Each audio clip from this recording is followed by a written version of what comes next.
প্রিয় দর্শক, আমাদের সাথে রয়েছেন শরীফ হজ গ্রুপের সম্মানিত চেয়ারম্যান মাওলানা আমানুল্লাহ ভাই। আমরা তার থেকে তার ওপিনিয়নটা নিব, তিনি হাজিদেরকে বিগত দিনে কিভাবে সেবা দিয়েছেন এবং আগামী দিনে আরো কত সুন্দর করে তিনি সেবাটা দিতে পারেন। আমরা তার থেকে কথাগুলো শুনবো ইনশাআল্লাহ তাআলা। আসসালামু আলাইকুম রহমতুল্লাহ। ওয়ালাইকুম আসসালাম, শুকরিয়া। কেমন আছেন? আলহামদুলিল্লাহ। আমরা আসলে বিগত দিনের ন্যায়, বিগত বছরের ন্যায় আগামীতে ইনশাল্লাহ আরো যেন ভালো কিছু করতে পারি। বিশেষ করে মিনা, আরাফা, মুজদালিফায় সম্মানিত হাজি সাহেবরা যেখানে যে কষ্টটা হয়, যে পরিশ্রমটা হয়, এটা যেন আরো পরিশ্রমটা যেন কম হয়, কষ্টটা যেন কম হয়, এটা নিয়ে আমরা ইনশাল্লাহ সামনের দিকে আগাইতেছি যেন কিভাবে কষ্টটা কমানো যায়। সেক্ষেত্রে যেমন আমরা বিগত বছরে আমাদের সাথে ট্রেন ছিল মিনা, আরাফা, মুজদালিফায় সম্মানিত হাজি সাহেবদের প্রায় 80% কষ্ট কম হয়েছে, এটা আমরা বুঝতে পারছি। আমি আরেকটা জিনিস যেটা করে থাকি সেটা হচ্ছে জামরাতের সাথে আমাদের হোটেল থাকে। জামরাতে পাথর নিক্ষেপ করে যেন আমাদের হাজি সাহেবরা 5-10 মিনিটের ভিতরে তারা হোটেলে চলে যায় এবং হোটেলে আমি এই হজের 3 দিন সম্মানিত হাজি সাহেবদের জন্য আমি আমার হোটেলেও খাবারের ব্যবস্থা রাখি। অনেক এজেন্সি আছে যে তারা শুধু মিনা, আরাফা, মুজদালিফাই খাবারের ব্যবস্থা করে। মুজদালিফাই তো খাবারের কোনো ব্যবস্থা নাই, আরাফা, মুজদালিফাই, আরাফা এবং মিনাতে খাবারের ব্যবস্থা থাকে। আমি তাঁবুর পাশাপাশি আমি আমার হোটেলেও এই হজের 3 দিন, বিশেষ করে 10ই জিলহজ, 11ই জিলহজ, 12ই জিলহজ, এই 3 দিন আমার হোটেলেও পর্যাপ্ত খাবারের ব্যবস্থা থাকে ইনশাল্লাহ। এবং আমার খাবার মক্কা, মদিনা, সিসা 3 জায়গায় আমি বুফের ব্যবস্থা করি। তো এখানে অসংখ্য ট্রাভেলস আছে, অসংখ্য প্রতিষ্ঠান আছে। শরীফ হজ গ্রুপ মানুষের কেন বাছাই করবেন?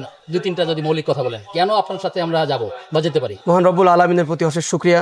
আল্লাহ রব্বুল আলমিন আমাকে একটা দায়িত্ব দিয়েছেন, আমার পুরো টিমকে একটা দায়িত্ব দিয়েছেন, সম্মানিত হাজি সাহেবদেরকে একটা জিম্মাদার দিয়েছেন। তো আমরা প্রত্যেকটা প্যাকেজ হাজি সাহেবদের সাথে চুক্তি করি। আমি কতটুকু দূরত্ব তাকে হোটেল দিব, কত কাছে দিব, তাকে 0 মিটারে দিব নাকি 5 স্টারে দিব, মক্কায় কোথায় রাখবো, মদিনায় কোথায় রাখবো, আমরা চুক্তি করি।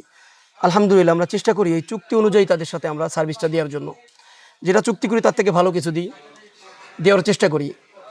যদি কখনো চুক্তি আমাদের ভঙ্গ হয়ে যায়, এই পর্যন্ত হয় নাই, যদি কোনোদিন হয়ে যায় তো আমার শায়েখ বলছে কোনোদিনও হাজি সাহেবদেরকে খেদমত করবেন দোয়া নেওয়ার জন্য।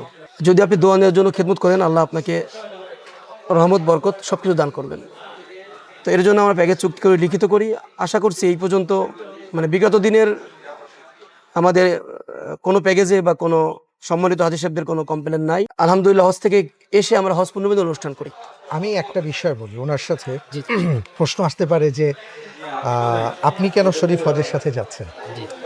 আসলে আমি ওনাদের সাথে যাওয়ার একটাই কারণ, সেটা হলো আমার মিশ্র অভিজ্ঞতা আছে, ভালো এবং মন্দ।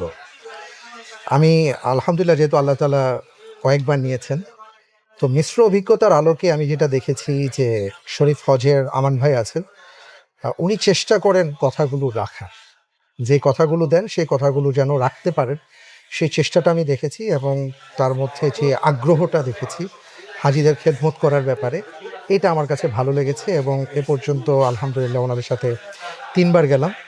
তা আমার দেখলাম যে গতানুগতিক অনেক ধারার বাইরে উনি অতিরিক্ত সেবা দেওয়ার চেষ্টা করেন, যেটা আমাকে আন্দোলিত করেছে। তো এই জন্য আসলে আমি শরীফ হজের সাথে যাই। প্রিয় দর্শক, এতক্ষণ কথা বলছিলেন শায়েখ হাফিজ মুফতি সাইফুল ইসলাম, চিফ শরিয়া কনসালটেন্ট, শরীফ হজ গ্রুপ, খতিব মসজিদের তাকওয়া, ধানমন্ডি সোসাইটি, ঢাকা। এরপরে কথা বলছিলেন শরীফ হজ গ্রুপের চেয়ারম্যান মাওলানা জনাব আমানুল্লাহ। তার মাধ্যমে আমরা বিস্তারিত বিষয়গুলো জানার চেষ্টা করেছি। আপনারা এর চাইতে অনেকগুলো পেপারস আছে আমাদের সামনে, অনেকগুলো বই আছে, বুকলেট আছে, আপনারা চাইলে বিস্তারিত এখান থেকে জানতে পারবেন। হজ মেলার স্টল নাম্বার 95 এবং 96, এই স্টলে আপনাদেরকে আমন্ত্রণ রইল। আসসালামু আলাইকুম রহমতুল্লাহি ওয়া বারাকাতুহু।